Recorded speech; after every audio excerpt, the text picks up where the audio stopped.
Hello there.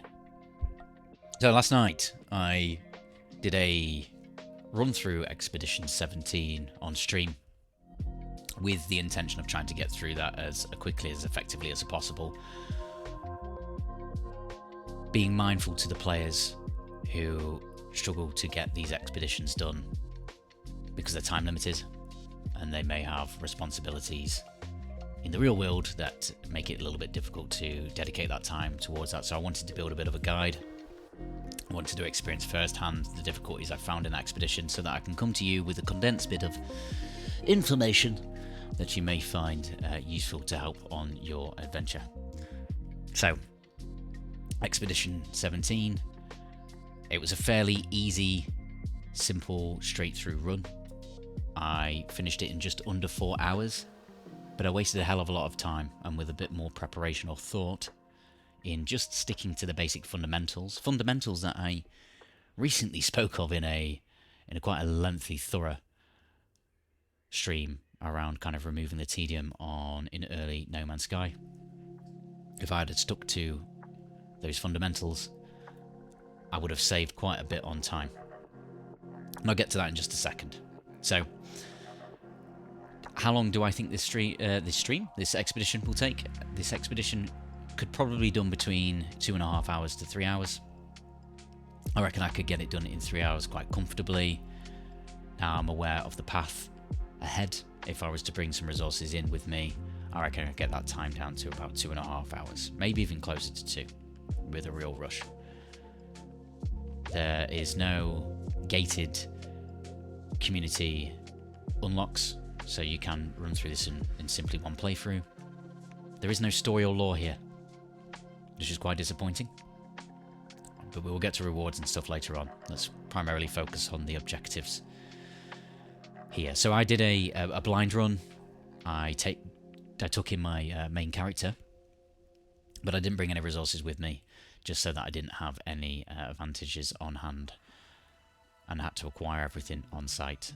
So you start in a gas system with 5 moons around you. Here, there's a couple of objectives that you can get early on. I would encourage you to try and get the 7 storm crystals. I would also encourage you to sell most of those so you get a bit of a cash injection. Maybe hold on to some if you want to build any warp hypercores a bit later on. That is a reward that you get a bit further down that reward system. If you can see a tornado early, jump into it. I wasted quite a considerable amount of time looking for a tornado, which I think, from memory, if I'd have jumped straight into when I first jumped into the game, would have been an easy win. But I had difficulties looking for that a bit later on. I ended up abandoning looking for one and banking on coming back to a different gas giant to complete that. There's also a phase with quite a few gas giant heavy objectives. You won't be able to complete a lot of these. One of them is build a base there and do some fishing. You don't have access to this equipment till a bit later on, so there is a requirement to go through some of these objectives in a linear style because there's some aggression there. I would focus on maybe some of the things that you can get though in that first system, that being the scanning of the creatures, the scanning of the plants. You could get the 50 asteroids in the first system. You can also get the ancient bones. That was one of the first things that I did as well. However, upon doing that, I got out my ship and forgot some of the fundamentals, i.e. I didn't check my launch thruster before I got out and moved about 10 minutes away from the ship and then had to do another 10-minute walk back. And that's what I mean. Simple, fundamental things like this can cost you a bit of time, so just be a bit mindful before you commit to a journey beyond your horizon. Other things that may be helpful: get to the space station early, buy any resource you can rather than mining it. Take the tedium out. Ferrite dust is available to you if you can get your hands on pyrite or uranium, which I certainly seem to in that first system. That's going to remove your issues with fueling your ship, and in both the pulse drive and the launch thruster. If you can get your hands on any dioxide at some point, I would also recommend that, so that you can also use that as life support fuel rather than oxygen. But what I would say is try and build a bit of a stockpile of carbon, oxygen, and a bit of dihydrogen, actually. All three of those resources cost me time a bit later on because I didn't build enough of a big stockpile early on, and I had to waste more time collecting those. If you're bringing these in, that's great. You're going to have that covered. As there is a bit of a later expedition reward for nanites, I had that in mind quite early on, and maybe paid too much attention to it. I was mindful to make sure that I was collecting the damaged machineries that was going past. I would also encourage you to do this because it may give you access to some S-Class upgrades early on. One of the things I was blessed with was an S-Class scanner, which meant I could get the 90,000 creature scan quite early. All I did was put that in a supercharged slot and then adjacently put in the scanner.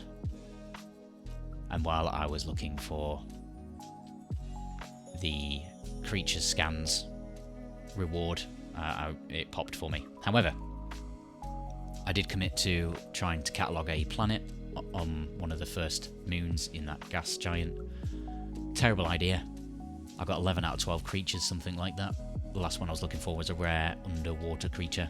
Unfortunately, I was on a moon, and the moon was terrible at gaslighting me into thinking that there was plenty of water on it. From orbit, it looked like there was lots of ocean there. Actually, when you got down, there were quite small puddles, and this created a lot of issues in spawning sea creatures. I was often getting shoved out of the water, particularly in underwater cave systems, as I think the game thought I was falling through the map. So I probably lost a good half an hour, 40 minutes to chasing my tail there for a 2,500 nanite reward that I didn't even get. I had to abandon it. And in the grand scheme of things, I didn't need it. I had plenty of nanites in moving through that process. A lot of the rendezvous rewards give you about 1,000 each, so you will need to just get an extra handful. But selling a couple of upgrade modules along the way will get you there, no problem. Big issue that I had in that first system was the UI clutter, trying to find how to navigate the moons. Now, a big quality of life feature that would be great for No Man's Sky, and I'm sure many would agree after this expedition, would just be a nice simple targeting system, a bit like Elite Dangerous. So if you're in your system map, you could select a moon or a planet you've not been to, and it would paint a nice big target on it, and you know where to go. But we don't have that. So there's going to be maybe a little bit of pain here in trying to navigate around the gas giant itself and trying to decipher which moons you have and haven't been to. A couple of tips that help me do this: fly in first person so that you can see your ship's navigation computer, and that helps detect the satellites in the system, the satellites being the moons. What confused that navigation computer was the amount of markers set by other players. So if you're playing a multiplayer, turn multiplayer off. I actually helped declutter that, and I was able to start navigating to where the moons were. The other thing that you may want to try to help keep in alignment with which moons you have and haven't been to, so you're not wasting any time, would be to scan a moon and then land on it. So any remaining moons in the system that you haven't been to will remain unscanned, and that helped me keep track of, again, the planets I had and hadn't been to. You're going to need some Fecium at some point, and some gamma weed. These are things that you can preemptively bring in with you. There are some farms in the systems if you keep your eye out. You may not have access to this. I'm mindful of that. So these are fairly easy to get because you can get your hazmat gloves, and you can feed animals to get what you need. But I would say hold on to your Fecium. You're maybe just about 100's worth. I ended up binning mine off a little bit too early and paid for it a bit later on by having to recollect this. Another important mineral to hold on to is paraffinium. Again, you're going to need this. I was able to buy this in a system. And again, that's going to be part of a crafting recipe later on. Also, if you can get a hold of any of the stellar metal, you're going to need a bit of chromatic metal later on. Not too much of it. Depends how many warp fuels you need to make. Again, like I say, you can make some warp hypercores. So maybe hold on to some of those storm crystals for that, but also sell off any remaining ones just to get that cash. Issue that I had moving forward into one of the other systems is the rendezvous on the water world. I foolishly thought I could complete all of the water objectives there, and I could not. I particularly got stuck on trying to find a sunken freighter in that system, and was really scratching my head as to why, when I kept pinging my sonar, nothing would show up, and I patiently kind of kept moving around that planet hoping something would happen. But it didn't, and I had not realised that actually it was an unsettled system or an abandoned one. There was no primary alien life there, so it was never going to come up.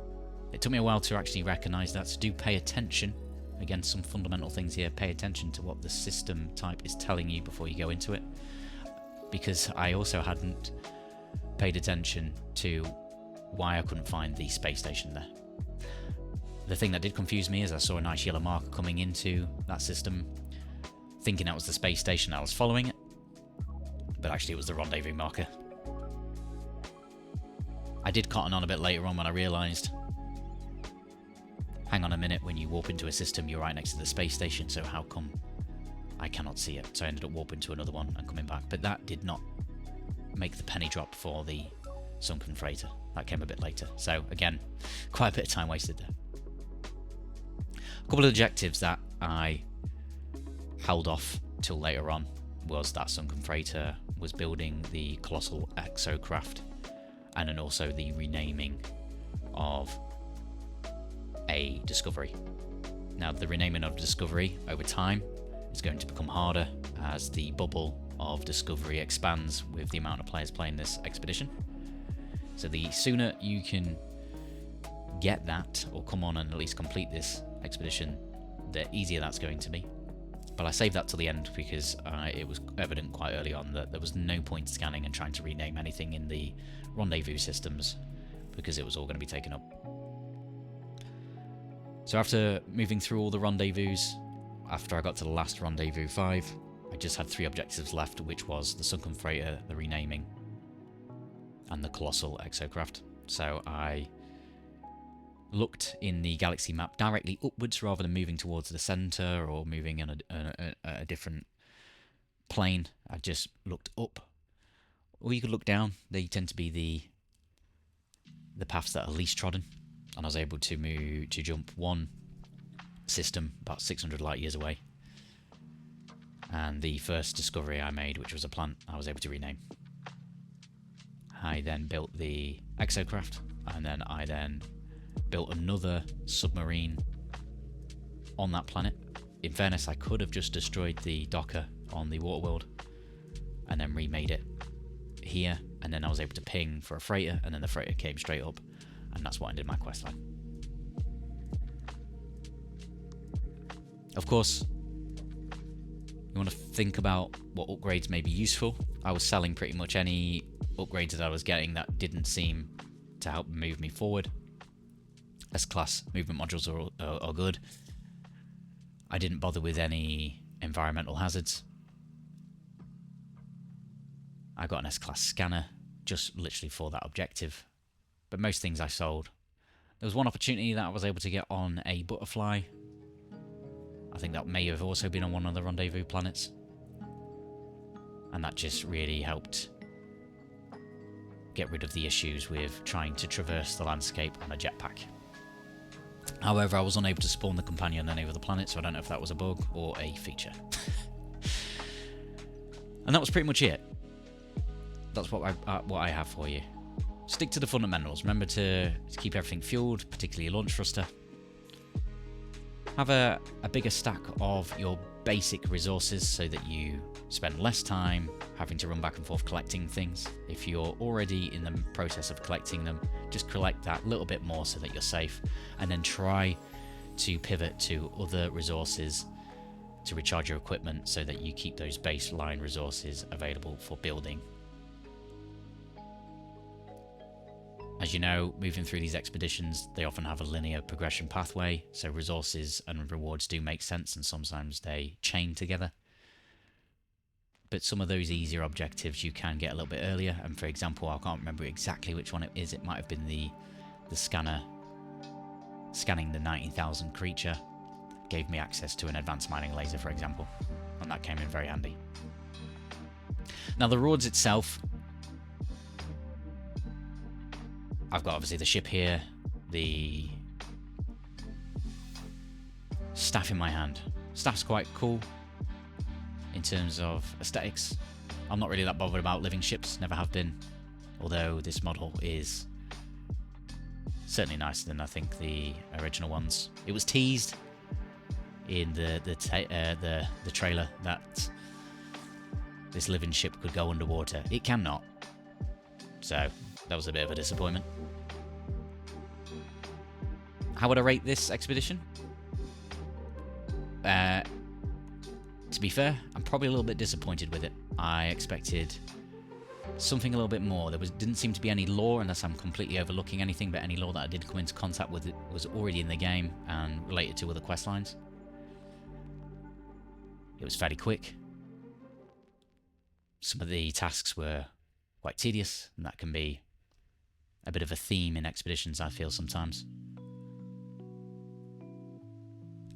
But I don't feel like it fleshed out or introduced me to any gameplay mechanics that didn't already initially come with the update. I was unsure whether the expedition may be holding back some further refined gameplay elements were yet to be introduced to, and it didn't. I do appreciate this is a foundation for the Purple Systems. This is just their first iteration and release, so I 100% have faith that this will develop and grow as time moves on. As it stands at the moment, it was just passable.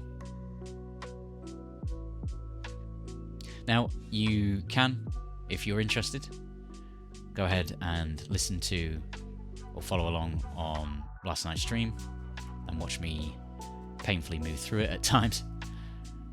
I did have an issue with my audio. I hadn't realised that my game audio wasn't coming through on the stream itself. However, my microphone comes through fine, so you'll literally just hear me talking my way through this. If you're interested in better understanding the game's mechanics and the fundamentals, I also made quite a lengthy, thorough walkthrough the other day called How to Make No Man's Sky Less Tedious, and that is not necessarily just a tutorial how to move through the steps, because the game already has one, but more about how maybe you want to think instead as a player that might help you make this game less stoppy-starty. Right, that's all for me tonight.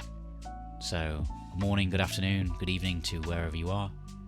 Lots of love, take care, and I'll see you again.